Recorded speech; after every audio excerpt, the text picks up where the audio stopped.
à Dieu, je dis, ah, si Dieu tu existes, prends le bonbon qui est dans ma main droite. Ah, ok, d'accord. Ah ouais, Voilà. quand Et je même. tenais le bonbon comme ça, Mhm. fermement, et pendant, au bout de 30, 1 heure, jusqu'à ce qu'on arrive à la maison. Et en fait, comme je l'ai tenu très longtemps, j'avais en fait un peu du mal à ouvrir. Mhm. Et quand j'ouvre, je ne vois plus le bonbon. Comment va ton meilleur ami? Comment va, mon Mhm. meilleur ami? Mhm. Ton meilleur ami Aaron Pierre. Oh, purée. Bon, mon meilleur ami, alors là, il est Euh, loin d'être mon meilleur ami, hein. Il n'arrive pas à se... Il était très timide. Bon, c'est vrai que j'avais fait un petit court-métrage avec des amis que j'ai posté un moment en story. Mais j'étais pas moi-même. Je me suis pas lâché. Il a fallu 1 an pour que je me lâche parce que j'étais dans une école où tout le monde se connaissait et moi, j'étais tout seul, Mhm. quoi. Il dit ce que beaucoup pensent, il crée ce que d'autres n'osent pas. Et surtout, il ne joue pas un personnage. Contenu, direction artistique, photo et tout ce qu'il touche, il signe avec attitude. Aujourd'hui, Brillare reçoit un créatif viral, un esprit libre et surtout un homme entier. Mesdames et messieurs, signore et signori, préparez-vous à un épisode explosif et surtout, on n'oublie pas le rituel de tous les jours. On s'assoit confortablement. C'est parti.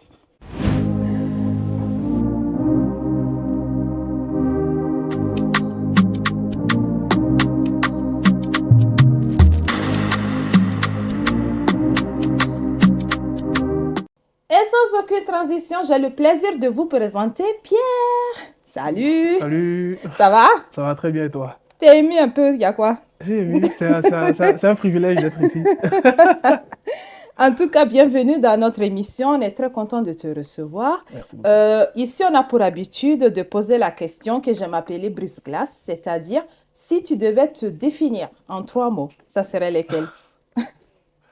En 3 mots, je dirais la vie, l'authenticité, le divertissement. Vie, authenticité, divertissement. Oui. Et pourquoi? Bon, pour la vie, parce que j'aime la vie, j'aime tout ce qui est vivant, voilà. Et l'authenticité, en fait, j'aime tout ce qui est vrai. Et j'aime pas, j'aime quand c'est improvisé, quand c'est pas réfléchi, voilà, Quand c'est spontané, quand c'est spontané. mhm. Et en dernier, j'avais dit Divertissement. divertissement, Mhm. parce que j'aime le divertissement et je trouve que le, je suis dans le divertissement et je trouve qu'un monde sans le divertissement serait un monde très ennuyeux, Un peu triste, non? très triste. Mhm. Voilà. Ce qui est sûr, Pierre, on aura l'occasion de te découvrir, mais moi, je vais te faire je vais te proposer quelque chose. Ok, Donc, c'est une petite rubrique qui va te plaire et qui va permettre à nos téléspectateurs de te regarder un peu, de connaître un peu qui tu es. ok. Et c'est l'Inspibio. L'Inspibio.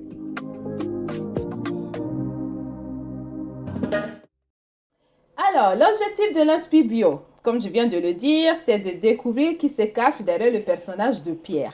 Ok, Donc, je vais commencer des phrases que tu vas terminer et développer aussi. ok, Ok, t'es prêt? ok, je suis prêt. Je m'appelle. Pierre Je suis né à. Atekoubé, en Côte d'Ivoire. Ok. J'ai grandi à. Hmm. J'ai grandi en Afrique du Sud et en Côte d'Ivoire. Ah, ok, je ne savais pas. Oui. Ok, bien. Mon enfance m'a appris que. Mon enfance m'a appris que le monde est méchant. Eh. Ouais. Oui. Ok. Mes racines m'inspirent parce que. Ah, mais là, les questions sont pas faciles. J'ai posé Euh, 3 questions déjà. ok. Mes racines m'inspirent Mhm. parce que je trouve que mes parents, ma famille ont été très exemplaires et ils sont toujours exemplaires. Voilà. Hmm. Donc,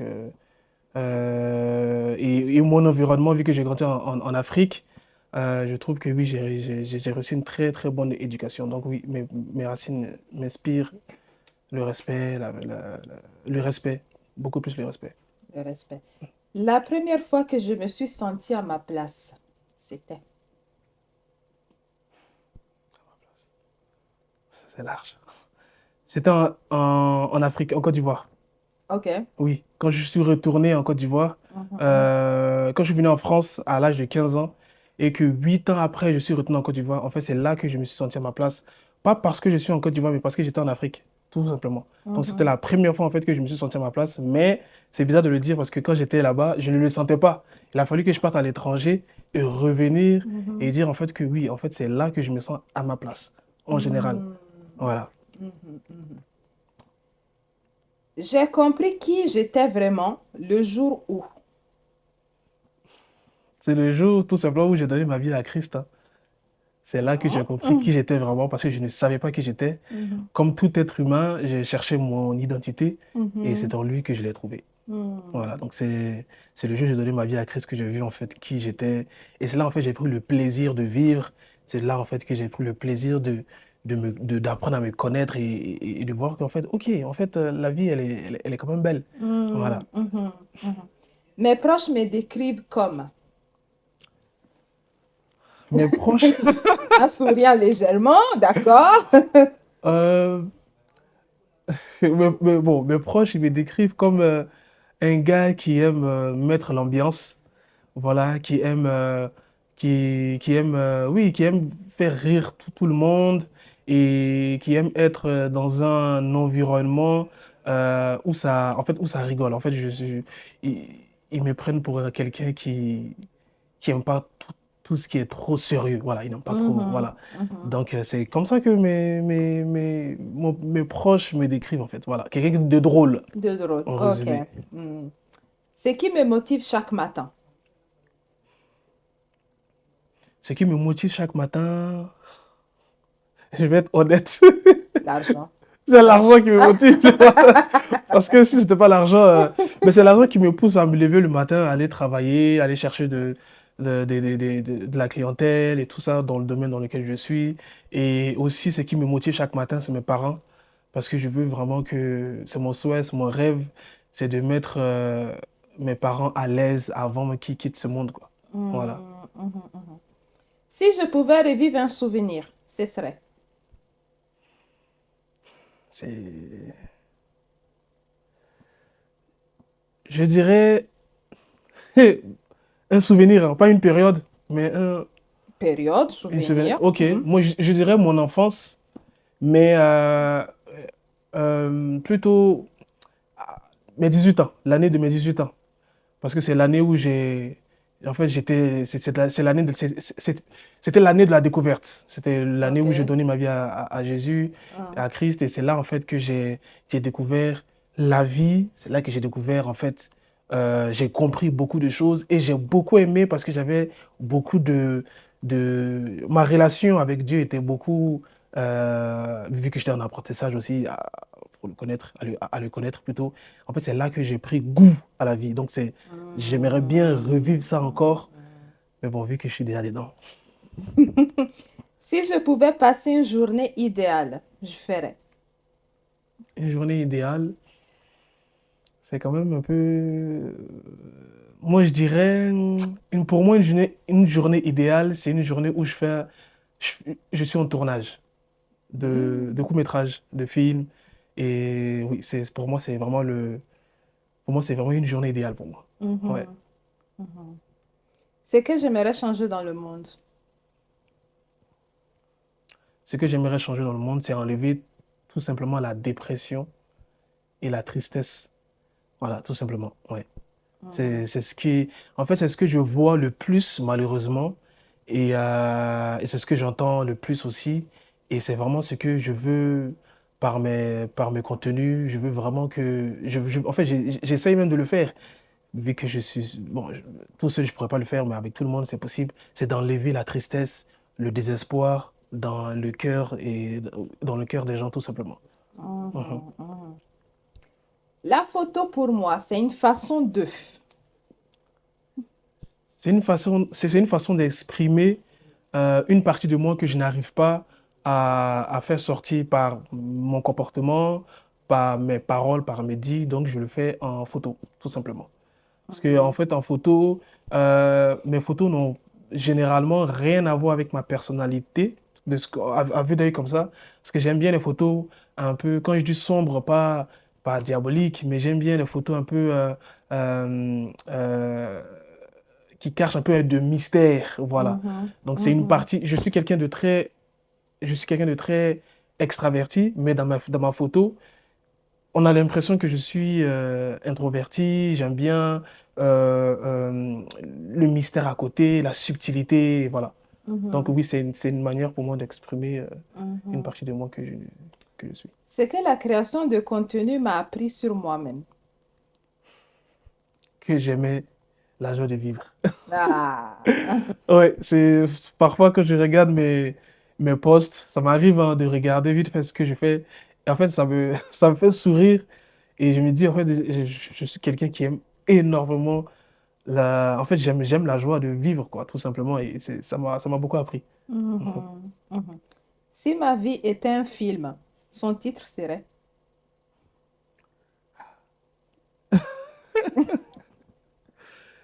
Je dirais, je dirais Gatsby le Magnifique. C'est un film romantique de Leonardo DiCaprio. Et pourquoi ce film? Parce que il y a une fin un peu tragique et j'ai l'impression qu'en amour, c'est pas toujours ça pour moi. Donc, ouais, c'est pour ça que j'ai choisi ce film. Ouais, ouais, voilà, tout simplement. Hmm. Hmm. Non, de toute façon, on va revenir là-dessus. Allons seulement. OK. C'est que je veux que les gens ressentent quand tu me voyais à l'école. Je veux que les gens ressentent que dans ce monde méchant dans lequel nous sommes, dans ce monde violent dans lequel nous sommes, nous pouvons vivre une vie heureuse sans même avoir tout ce qu'on veut. Et je veux que les gens ressentent de l'espoir, je veux que les gens ressentent de la joie et que les gens en fait oublient tout simplement leurs soucis rien qu'en me voyant à l'écran. Voilà, tout simplement. Hmm, hmm, hmm. Ma définition du mot réussite. Moi, ma définition, elle est quand même très simple. Et je pense que ma définition personnelle du mot réussite, c'est de faire exactement ce pourquoi Dieu a permis que tu viennes au monde. Donc, pour moi, le jour où je dirais que j'ai réussi, c'est le jour où j'aurai la conviction que Dieu est Hmm, satisfait hmm. de tout ce que j'ai fait sur terre et de la mission qu'il m'a donnée. Dans 10 ans, j'aimerais qu'on dise de moi que... Dans 10 ans, j'aimerais bien qu'on dise de moi que euh, je suis courageux, voilà, que je suis courageux et que je n'ai pas du tout baissé les bras et que j'ai réussi à me construire et j'ai réussi oui, à me construire tout simplement. Donc j'aimerais vraiment qu'on dise que je suis très, très courageux et que je suis très ambitieux. Que briller signifie pour moi, qui est d'ailleurs le titre de l'émission. Briller, Hmm, briller pour moi, c'est être à la lumière, hmm, c'est être à la lumière, mais de manière parfaite, c'est-à-dire une personne qui brille, pour moi, ça sonne positif. Voilà, quelqu'un qui est parfait, quelqu'un qui est un exemple, quelqu'un qui est un modèle. Pour moi, du moment où tu es un modèle, tu es une source d'inspiration, tu brilles. Donc voilà, et j'encourage à tout le monde de briller, son entourage de briller autour de soi et dans ce monde dans lequel nous sommes. merci beaucoup. Tu as souffert un peu, hein? Oui, oui, oui, je ne m'attendais pas à cette question. Bon, c'est la fin de... J'arrête de te torturer, c'est Ok. la fin de l'esprit. Bon, avant de poursuivre, moi j'ai envie de savoir comment va ton meilleur ami? Comment va, mon Hmm, meilleur ami? hmm. Ton meilleur ami Aaron Pierre. Oh, purée. Bon, mon meilleur ami, alors là, il est Euh, loin d'être mon meilleur ami, hein. Bon, de ce que je vois sur les réseaux, le gars, il est amoureux, mais j'espère que ça va tenir, hein. Parce que si ça ne tient pas, je suis son premier ops. Ah oui, je vais bien Bon, allumer. en vrai, t'as fait quoi? Moi, je vais... Ben, aujourd'hui, tu vas nous dire qu'est-ce qu'il t'a fait ok, concrètement. bon. Mhm, Moi, jusqu'aujourd'hui même, je pense que c'est à cause de ça que j'ai même pas regardé Mufasa. mhm, Il y avait une vague autour du dessin animé. mhm, Et au lieu de se concentrer sur le dessin animé, on est concentré sur un acteur pour sa beauté et son charisme. Et c'est les filles, les femmes qui étaient souvent là-dessus et tout ça. Et moi, j'ai dit, bon, j'ai pas vu la hype là-dessus. Et moi, en fait, quand j'ai vu ça, parce que j'entendais Aaron, Pierre, that's pas ça. Chez moi, je comprenais pas. Et quand j'ai vu, en fait, la vidéo, je l'ai vu, j'ai dit, mais attends, mais il y a Michael B. Jordan qui est là. Il y a plein d'acteurs plus beaux gosses, plus charismatiques que lui. Mais pourquoi lui, il y a une hype qui dépasse même celle de Michael B. Jordan? Et j'ai dit, non, non, non, c'est pas possible. Moi, c'est Michael. La première vidéo que j'ai faite, c'était ça. J'ai dit, vous avez oublié Michael B. Jordan? C'est lui le GOAT. C'est lui d'abord.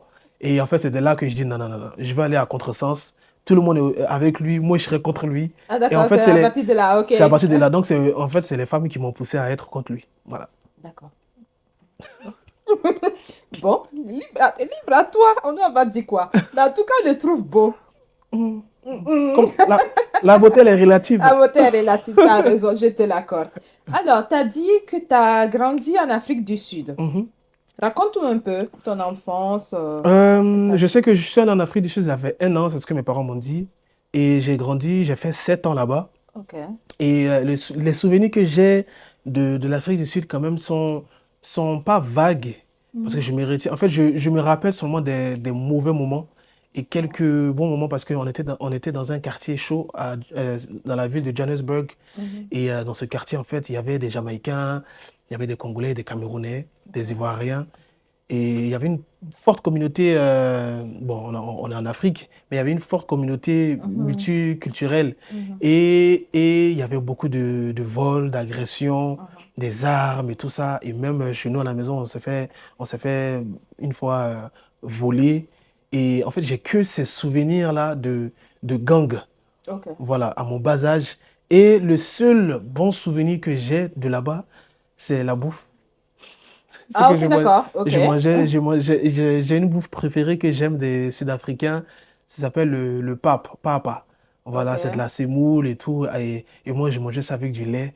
Et c'est comme c'est pas du placali, mais c'est un peu comme du foutou, mais en blé ou en maïs. Ok. Et on mange avec du lait. Et c'est super bon. Et c'est ce que je mange. Et c'est vraiment le bon souvenir que j'ai et aussi le fait que j'ai eu une expérience aussi avec Dieu là-bas à bas âge.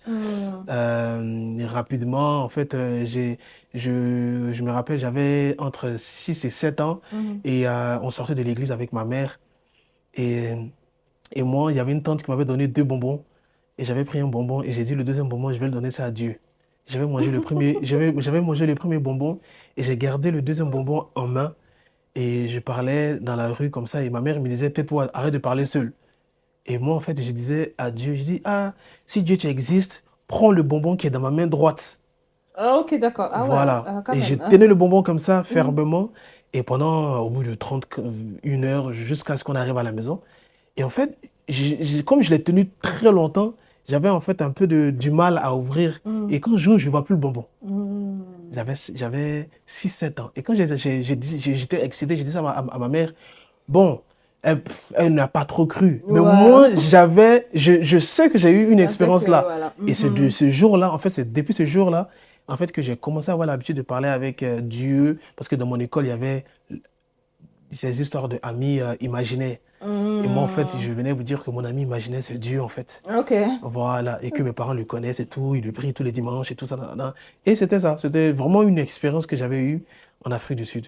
Et c'est un pays propre. Un pays très propre. Aujourd'hui, je ne sais pas, ça fait longtemps que je ne suis pas retourné. Mais sinon, oui, il y a quand même de bons souvenirs que j'ai de l'Afrique du Sud. Bon, tu te définis comme quelqu'un qui aime la joie de vivre, quelqu'un de très drôle. Ça, tu as hérité ça d'où, en fait? J'ai hérité ça de mon père, parce que mon père aussi, il est drôle, son jumeau aussi, super drôle. Je pense quand même que son jumeau est beaucoup plus drôle que lui. Et c'est sûr et certain que j'ai hérité ça de mon père, de mes 2 papas, comme j'ai envie de dire. Parce que de ce que j'ai entendu, les gens disaient, mais toi, tu es vraiment comme ton papa, tu fais comme ton père. Et mon père, quand il est quelque part, c'est lui qui... On sent qu'il est là, quoi. Il va parler, Hmm. il va mettre, il va mettre tout le monde à l'aise, les gens vont rigoler. Il a aussi cette joie de vivre. Peut-être qu'aujourd'hui, je ne peux pas trop le voir parce que voilà, il n'est plus aussi jeune que ça. Mais de ce que j'ai entendu dans sa jeunesse, il était exactement comme je suis. Et je pense que j'ai pris ça de mon père, mais à 100%. Mhm, Mhm. mhm. Donc, du coup, tu as passé ton enfance en Afrique du Sud. Et Tu as après? passé aussi en Côte d'Ivoire. Oui, j'ai OK. fait 7 ans en Afrique du Sud Mhm. et après 8 ans en Côte d'Ivoire. Et après ça, je suis venu en France. Et depuis 2010, je suis en France.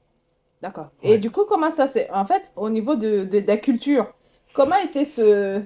J'ai, Disons, est-ce que t'as pas été choqué? T'as pas eu un choc culturel ou... si, parce que je parlais que ma première langue, ça a été l'anglais. OK. Et je parlais que l'anglais, je comprenais le français. Donc quand je suis arrivé en Côte d'Ivoire, j'étais au CP et j'avais du mal parce que je comprenais pas bien je parlais pas bien le français. OK. Donc c'était très compliqué. Mais au fur et à mesure aussi, j'ai commencé à, bon, je dirais pas mieux parler le français, mais j'ai commencé à parler plus le français que l'anglais. Donc du coup, j'ai complètement plus pratiqué l'anglais. OK. Je l'avais Mhm. carrément oublié même. Mhm. Et là où je me suis rendu compte que j'avais oublié l'anglais, c'est quand mes cousins d'Angleterre sont venus en Côte d'Ivoire quelques années après et j'arrivais plus à parler anglais avec eux, je comprenais même plus. J'ai dit, ah ouais, quand même, j'ai de l'anglais, je suis au français et je n'arrive même plus à bien parler le français, l'anglais. J'ai dit, ah. Et aussi, au niveau de la culture, c'est vrai que vu que j'étais petit, en fait, ce qui a été, bon, j'ai pas trop vécu. J'ai pas trop senti ce choc-là parce que je suis encore petit. Certes, c'est vrai que j'ai plus mes amis d'enfance quand j'étais là-bas à la maternelle. Et vu que j'ai repris, bon, j'étais au CP, donc je me suis refait rapidement des amis. Et j'ai beaucoup, en fait, changé parce que mes parents, ils n'étaient pas là. Ils étaient déjà en France. OK. Et ma mère, elle était partie en France quand j'avais 8 ans, 8 ans. Donc du coup, j'ai grandi sans mon père, ma mère, pendant 8 ans, quoi. Et c'est ça, en fait, que je peux dire qui a été un peu compliqué. Mais bon, comme j'étais avec la famille et tout, mais j'avais quand même besoin de mes parents, quoi. Mhm. Donc c'était un peu ça que je peux dire qui a été un peu compliqué. Et ma venue en France aussi qui a été très compliquée parce que là, en fait, je perds maintenant, c'est-à-dire ma culture africaine. Je vis en France, je connais personne, mais vraiment quand je dis personne, je connais vraiment personne. Et j'ai que ma petite sœur avec qui je viens. Euh, c'était, ça a été, moi, pour moi, l'année même 2010, 2011, ça a été vraiment l'année la plus... C'est pas l'année que j'ai beaucoup plus aimé parce que j'étais très, très dans la solitude, j'étais pas moi-même. Le Pierre qui était en Côte d'Ivoire, qui avait la foule, qui faisait rigoler tout le monde, il vient là, il est tout timide, il est seul à la cantine, il n'arrive pas à se... Il était très timide. Bon, c'est vrai que j'avais fait un petit court-métrage avec des amis que j'ai posté un moment en story, mais j'étais pas moi-même. Je me suis pas lâché. Il a fallu 1 an pour que je me lâche parce que j'étais dans une école où tout le monde se connaissait et moi, j'étais tout seul, Mhm. quoi. Et c'est quand je suis arrivé au lycée, en seconde, dans une autre école où là, maintenant, personne ne se connaît. Et j'apprends à connaître tout le monde en même temps que tout le monde, que c'est là, en fait, que j'ai commencé à me lâcher et que j'ai commencé à me faire des amis et voilà, quoi. Mhm. Mm. Donc, c'est un peu ça. D'accord. OK. Bah, waouh. Je m'y attendais pas. Ah, t'as quand même vécu des choses, en fait, Ah un ouais. parcours assez Ah, riche oui. pour, Mhm, mhm, mhm, dans ton enfance et tout. mhm. OK. Donc là, bah, tu arrives justement au lycée, où tu essaies de connaître tout le monde, tu te fais des amis. Moi, j'ai envie de savoir, parce que bon, tu as commencé ta carrière d'acteur très jeune, on a vu. Ah,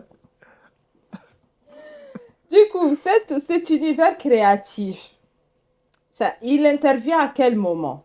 Est-ce que c'est quelque chose que tu voulais faire depuis que tu étais petit ou c'est venu après? je suis quelqu'un de manuel. Mm. Je suis quelqu'un de manuel et ça, je le sais depuis petit parce que je me rappelle quand j'avais 13 ans, pendant les vacances d'été, moi, je partais chez mon oncle et je travaillais parce que lui, il est constructeur métallique. Et bon, il a eu une grosse entreprise et il faisait travailler aussi ses enfants. Et moi, en fait, je partais faire de la soudure à 12 ans, 13 ans, j'apprenais à faire la soudure.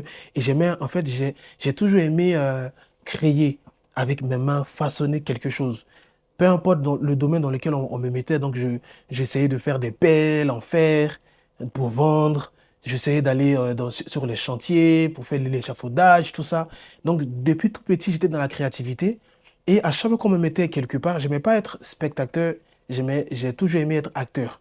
C'est-à-dire, quand je me rappelle, vu que je vivais chez mon oncle qui est maître choriste, euh, quand je partais à la répétition avec lui, quand ça chantait et tout ça, je voulais faire partie de la chorale, mais j'étais jeune. Donc j'apprenais à jouer du djembé, j'ai appris à jouer au piano, je m'intéressais au piano. Et vu que j'avais pas de piano à la maison, je me rappelle, c'est venu dans ma tête, j'avais dessiné un piano en papier.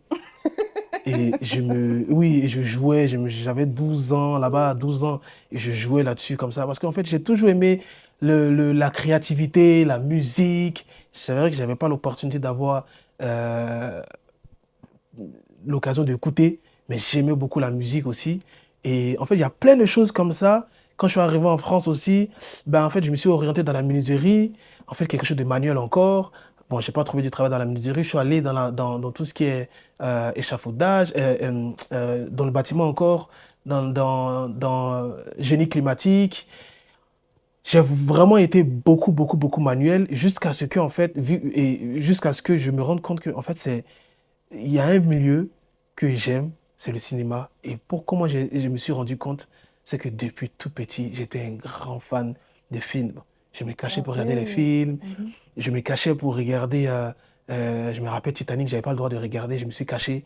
C'est dans un hublot, bon, je sais pas comment je peux dire hublot. En fait, en Afrique, on a souvent des fenêtres en Mhm. pierre, mais Mhm. rond comme ça. Et c'est derrière, en fait, que c'est là que j'ai regardé pour la première fois Titanic.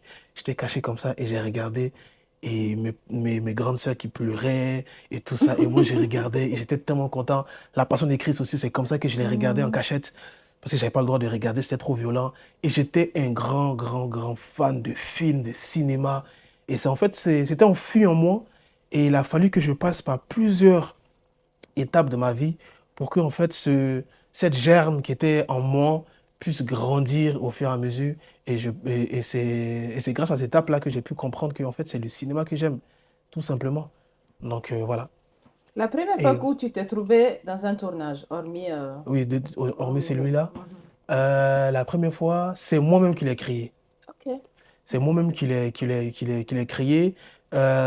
J'avais postulé pour un master en création audiovisuelle et je voulais être réalisateur. Je veux être réalisateur, donc je veux faire un master. Et j'avais postulé et malheureusement, on m'avait refusé parce qu'ils ont dit que j'avais pas les capacités pour être réalisateur. Je connais rien, je ne suis pas vraiment dedans parce que j'avais pas fait de court-métrage, je connaissais que dalle. J'ai dit, ok, il n'y a pas de souci. Et du coup, j'avais un prêt étudiant que j'avais. Et j'ai pris ce prêt. Et j'ai acheté du matériel, la caméra, micro et tout ça. Et j'étais là comme ça. Je dis, mais j'ai tout le matériel, je ne sais pas utiliser. J'ai acheté une petite formation en ligne. Comment utiliser une caméra, comment écrire un scénario, comment faire un court-métrage. Et j'étais chez mes parents et j'ai dit, bon, papa, aujourd'hui, vous allez dormir tôt. Parce que moi, ce salon-là, je veux faire un court-métrage dans ce salon avec mes deux petits frères. Et du coup, j'ai fait un court-métrage qui s'appelle Alone. Et c'est ce court-métrage-là, en fait, que j'ai fait. En fait, je me suis retrouvé moi-même dans un tournage parce que j'avais entendu un Américain qui a dit que les opportunités, souvent, quand tu ne les as pas, toi-même, il faut les créer. Je me suis créé ma propre opportunité d'être à mon propre court-métrage, à mon propre tournage. Et c'est là, en fait, que j'ai été à mon propre tournage. Et pour te dire vrai, même, j'ai pas encore eu l'opportunité d'être à un vrai grand tournage de cinéma. Parce que oui, les opportunités, il faut les chercher. Bon, pour le moment, j'ai pas encore eu cette grâce, mais j'ai que même, moi, jusqu'aujourd'hui, moi-même créé ces opportunités de faire ces tournages. La seule fois où j'étais à un tournage, c'était pour une émission en Côte d'Ivoire, où j'ai été au The Club, et c'est là, en fait, que j'ai vu des grosses caméras et tout. J'étais Mhm. émerveillé, Mhm. et j'étais là, je disais, c'est là, en fait, ma place. Et ça m'a vraiment émoustillé, j'étais très content, et voilà. Mhm. Hmm. Alors, Pierre, monsieur le juge, dès qu'on ouvre nos pages Instagram, Mhm. on voit Pierre qui nous dit je juge. Dis-nous un peu, cette idée, elle est venue d'où? Euh, Moi, cette idée, elle est venue il y a quand même un peu longtemps parce que mon entourage me dit souvent que j'aime trop juger. Hmm. Et j'ai une amie qui s'appelle Sarah, qui est malienne. Et quand je fais des reproches, c'est vrai que mes reproches sont souvent très, très durs. Et c'est comme, ça paraît comme un jugement. Voilà. Et du coup, quand je lui faisais des reproches et tout ça, il me disait, mais toi, en fait, t'aimes trop juger, Pierre. Arrête de juger, t'aimes trop juger. À chaque fois, il me disait ça. Et moi, j'avais même pas prêté attention. Et une fois, j'ai fait une vidéo sur les réseaux. Je faisais des vidéos. Et à un moment, j'ai dit, je vais assumer, en fait. Oui, je juge. Et là, j'ai fait une vidéo où j'avais dit dans la vidéo, oui, je juge. Oui, oui, oui. Là, je suis en train de juger, en fait. Et, et quand j'ai fait cette vidéo, elle avait vraiment pris.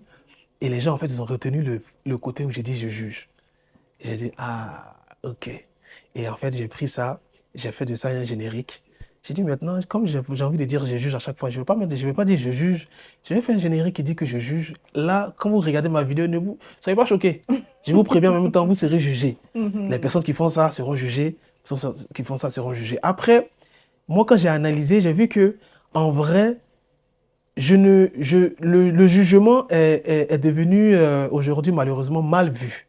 Quand tu juges une personne, c'est forcément négatif. Or que, en fait, en vrai, un jugement, c'est pas une condamnation, c'est plutôt un reproche. J'apporte mon jugement sur ce sujet. Je trouve que ces personnes qui font ça, voilà, selon moi, ben, ces personnes sont comme ça, comme ça, comme ça. C'est un jugement. Et c'est un jugement personnel. Mais c'est ce que j'ai voulu faire. Et aujourd'hui, je suis content du fait qu'aujourd'hui, j'ai cassé un peu cette barrière de je juge. Et même souvent, je regarde des podcasts des gens et tout. Quand ils sont en train de juger, ils disent, oui, je juge, je juge. Ah ouais, ça me fait penser à un gars là qui dit je juge. Et du coup, oui, Mhm. ça a cassé en fait Mhm. ce mythe derrière, ce Mhm. côté négatif. C'est devenu même Voilà. une marque de fabrique. Une marque de fabrique, Faut elle fait, protéger, hein. Faut je la ferai. protéger. D'accord. Alors, on va marquer une petite pause. Mhm. Je vais faire une rubrique que j'aime faire et que les invités n'aiment pas. Le scanner.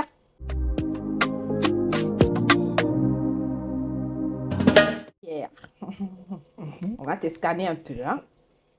Donne-nous ton plat préféré.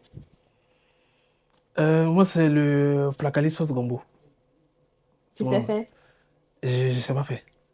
Je sais Donc, vraiment tu pas. sais manger Je seulement, sais, quoi. moi, j'ai pas encore eu l'opportunité de le faire parce que si je le fais, je serais découragé. Je dis non, non, non, non, faut que non, non, non, non, je sais pas faire du tout. Ok. Ta couleur préférée? C'est le bleu foncé. Oh, Ouais. pourquoi? Parce que j'aime bien les couleurs un peu. euh, je trouve ça discret. Le bleu foncé, je le trouve élégant, je le trouve luxueux. Et c'est tout simplement parce que je trouve luxueux en fait que Hmm. j'aime le bleu foncé. Ouais. Mhm. Ton genre musical préféré? Waouh. Parce que ah ouais. Oui. Je dirais, c'est des musiques de films. C'est les musiques des films. Oh, ok. C'est vraiment Hmm. mon genre musical préféré parce que quand j'écoute ces genres de musique, ça me permet de m'imaginer beaucoup de choses. Ça me permet d'être pas dans un personnage, mais dans un personnage, bon oui, dans un personnage futur pour mieux me projeter. Et oui, j'aime bien les musiques de films. Donc j'irais classique et tout ça, voilà. Donc musique de film. Mhm. Ton créateur de contenu préféré?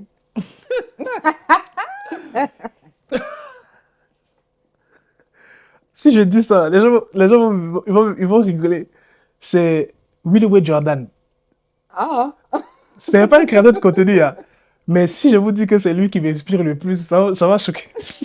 ah ouais. C'est lui qui m'inspire le plus parce que il est vrai, il dit ce qu'il pense et en même temps c'est drôle. Pourtant il est sérieux. Hmm. Et je trouvais ça, c'est vraiment, c'est lui.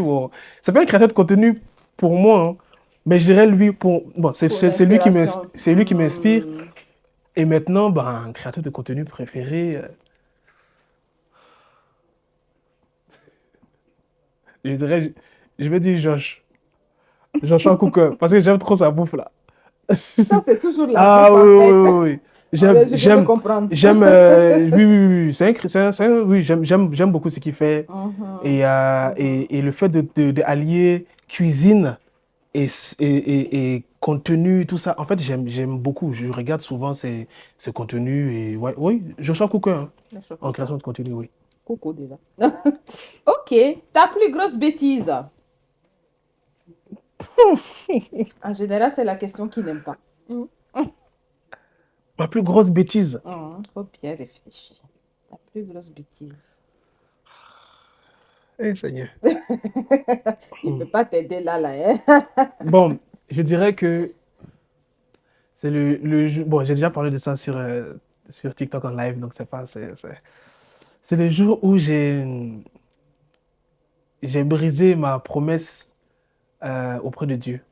C'est que j'avais dit que j'allais jamais connaître de femme avant le mariage et jusqu'à ce que je me marie, quoi.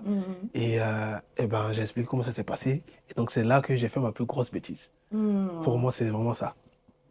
Mhm. Bah, écoute, merci beaucoup d'avoir répondu aux questions. Les questions sont pas faciles, hein? Ah, mais si tu es encore vivant, ça veut dire que c'est bien. Ok. Ah. Donc, on va passer une partie où on va parler de toi, ton engagement, ta foi en tant que créateur de contenu. C'est vrai que c'est assez délicat quand tu es créateur de contenu d'afficher publiquement sa foi comme ça, comme tu le fais. Toi, déjà, comment ça t'est venu de le faire? Parce qu'on a souvent des personnes qui sont vraiment ancrées, hein, mais côté créateur de contenu, ils se disent que bon, j'ai pas forcément besoin de l'afficher. Toi, tu l'affiches, tu l'assumes. Comment ça est venu? Et surtout, quel est le conseil que tu peux donner à une personne qui peut-être hésite et qui veut le faire?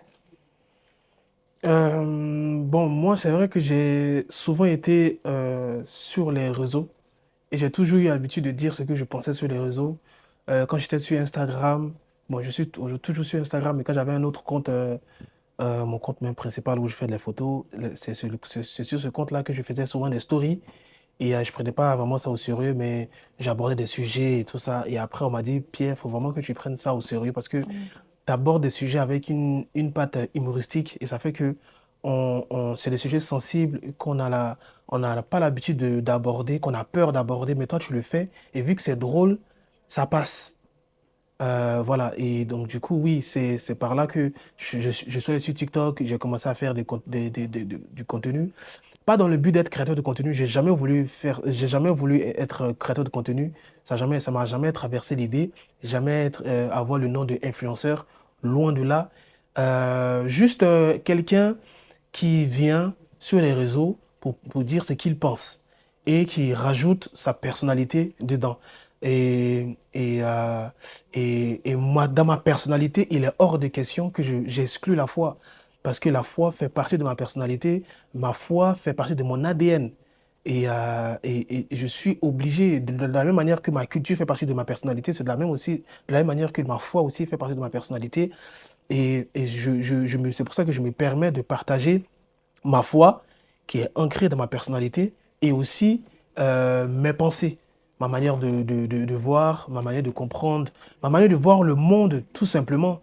Et ça me plaît de le faire, et c'est pour ça que je suis encore en train de le faire, parce que j'aime ce que je fais. Je ne gagne pas des masses, je ne gagne pas de l'argent, même on va dire, même en le faisant. Parce que, voilà, si on veut dire que TikTok, ça paye et tout. Avant, peut-être que dans mes débuts, ça payait bien. Mais aujourd'hui, voilà, c'est pas vraiment, ça paye pas aussi, voilà, tu peux pas vivre de ça. Donc, je le fais vraiment par plaisir. Et je le fais pas parce que je suis, ça me donne de la notoriété et tout ça. Non, parce qu'en fait, tout simplement, donner mon avis sur comment est-ce que je vois le monde, comment j'aperçois le monde me plaît. Pourquoi? Parce que j'aime lire. Il y a des gens qui ont choisi d'écrire des livres. Moi, je n'ai pas choisi d'écrire des livres. Je veux faire des vidéos pour le faire. Parce que je trouve que dans la vidéo, on peut voir ma personnalité quand ça rigole, quand c'est sérieux. Et je préfère faire ça que de faire des livres. Aujourd'hui, bon, beaucoup de personnes ne lisent pas. Or qu'il y a des vérités qui doivent se dire. Moi, je lis. Et vu que les gens ne lisent pas, ben, en fait, je lis. Et puis après, ce que j'ai compris, ce que j'ai lu, ce que je comprends, je le transmets dans mes vidéos et tout simplement. Donc, le conseil que je peux donner, c'est d'aimer faire ce qu'on veut faire. La création de contenu, c'est très bien, mais il faut faire de la création de contenu dans le domaine, dans le domaine qu'on aime, dans le domaine dans lequel on est plus à l'aise et qu'on peut faire, même si on n'est pas du tout payé.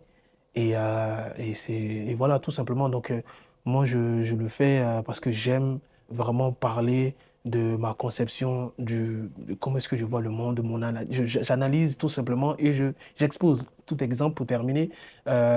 quand je parle des femmes qui vont au Pilates, qui font du Pilates et qui boivent du matcha, c'est dans ce monde, on est dans un monde.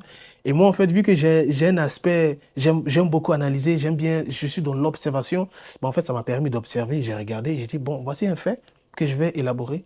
Ok, j'ai remarqué que ça, ah ben, ça égale à ça. Et aujourd'hui, les gens rigolent parce qu'ils savent que c'est la vérité. Et on essaye de voir pourquoi est-ce que c'est comme ça, pourquoi il y a une tendance autour. Et oui, je lance des débats aussi. Donc, j'aime bien. J'aime faire ce que je fais actuellement. Hmm. Mm. Et c'est vrai que tu reçois aussi des avis positifs, mais il y a aussi les commentaires négatifs. Parce Oui. qu'être créateur de contenu aussi, c'est du cardio. Mhm. Toi, comment tu gères ça? Je suis quelqu'un qui aime beaucoup charrier. J'aime lancer des pics. Je ne prends absolument rien au sérieux jusqu'à ce que ça blesse une personne. Parce que moi, en fait, franchement, euh, je peux dire que être créateur de contenu, pour moi, c'est facile. Pour moi, c'est facile parce que j'ai une personnalité qui prend, qui ferme les yeux sur les mauvaises choses. Voilà, je ferme les yeux sur sur tout ce qui est négatif parce que je me suis forgé cette carapace. Pourquoi l'as des pics? Les gens n'ont pas remarqué ça, mais j'ai l'as des pics sur mon TikTok. Mhm. C'est comme en fait, c'est pour moi, c'est un cœur noir, mais dedans il est rouge. Et en fait, j'aime me protéger face à ces personnes-là tout en ignorant. Et même parfois même, je peux même mettre en lumière. Je vais prendre un exemple. Une fois, il y a une personne qui m'a carrément, mais je me rappelle même plus de ce qu'il avait dit, mais il avait dit quelque chose qui peut heurter la sensibilité de quelqu'un. Moi, ça m'a pas heurté. Et j'ai épinglé son message pour que pour que ce que tu fais puisse être vu. Quand une personne me parle mal, quand une personne m'insulte, je vais te faire des éloges pour que tout le monde puisse voir ce que tu fais. Parce que c'est important de mettre en lumière tout ce qui est bon et mauvais, afin que tout le monde puisse juger. Moi, je l'ai épinglé, il a supprimé son commentaire. J'ai dit, ah, pourquoi tu supprimes? Si ce que tu fais est bien, mets-le en lumière. Et souvent même, le conseil que je peux donner à tous les créateurs de contenu, que ce soit les messages de haine et tout ça, faut tout simplement fermer les yeux là-dessus. Moi, j'ai reçu récemment une vague de, d'insultes parce que j'ai parlé des Centrafricains. J'avais fait une vidéo là-dessus et je sais ce que je voulais. J'ai mon idée en tête et je sais que des gens ont compris. Et je sais qu'il y a des gens qui n'ont pas compris. Maintenant, comment est-ce que tu réagis? Ça, c'est ton problème. Moi, je sais que la plupart ont compris que Pierre, en fait, pour ceux qui connaissent mon personnage, il aime titiller et tout ça. Il a voulu mettre en lumière les Centrafricains, faire une passe décisive aux Centrafricains afin qu'ils puissent prendre l'audio, dire que ah, Pierre, il a parlé des Centrafricains, ben nous en Centrafrique, on mange ça. Nous, en Centrafricains, on parle le sango. Nous, les Centrafricains, on fait ceci. Grâce à ma vidéo, je sais maintenant que les Centrafricains parlent le sango. Il y a des gens qui ne savaient pas que la Centrafrique, c'était un pays. Ils pensaient que c'était juste en Centrafrique. Aujourd'hui, ils ont su ça. Et moi, en fait, ça me fait plaisir parce que je suis africain avant d'être ivoirien. Je suis africain et ivoirien. La Côte d'Ivoire ne se trouve pas en Europe. Et les gens, ils ont fait un live sur moi pendant 10 heures, de midi jusqu'à je ne sais quoi. Ils m'ont insulté ma mère. Ils ont insulté. J'ai ça, j'ai enregistré, j'ai gardé ça. J'ai fait, Les Centrafricains aussi. voilà, ils m'ont Ça. vraiment insulté et tout Ouais. ça. Et c'était jusqu'au point où ils m'ont demandé de monter et tout ça. J'étais dans le live, hein, mais je ne suis pas monté dans le live. Et je n'ai pas donné du tout l'occasion de pouvoir monter dans le live. Et quand ils ont fini, j'ai dit voilà, ça c'est par exemple, il faut avoir du cardio. Mais moi j'ai dormi sur le live. J'ai écouté le live jusqu'à ce que je puisse m'endormir parce que je ne voulais pas louper une seule insulte. Et j'ai tout enregistré, j'ai gardé. J'ai laissé ça comme ça. Et aujourd'hui, on n'en parle plus. Pour dire que les choses sont passagères. Donc, il ne faut pas trop s'attarder sur les mauvaises choses. Attarde-toi sur les bonnes choses. Et c'est ça, en fait, que tu dois profiter. Les choses sont passagères. Ils m'ont insulté. Qui se rappelle aujourd'hui? Ils ont oublié. Même lui qui m'a insulté, même il a dû oublier. Tout simplement. Donc, c'est le conseil que je donne, c'est de fermer les yeux sur les ondes négatives et d'ouvrir les yeux et de profiter des ondes positives. Voilà. Merci beaucoup, Pierre. Mhm. Je vais te proposer de découvrir avec moi mon coup de cœur. Coup de Ok.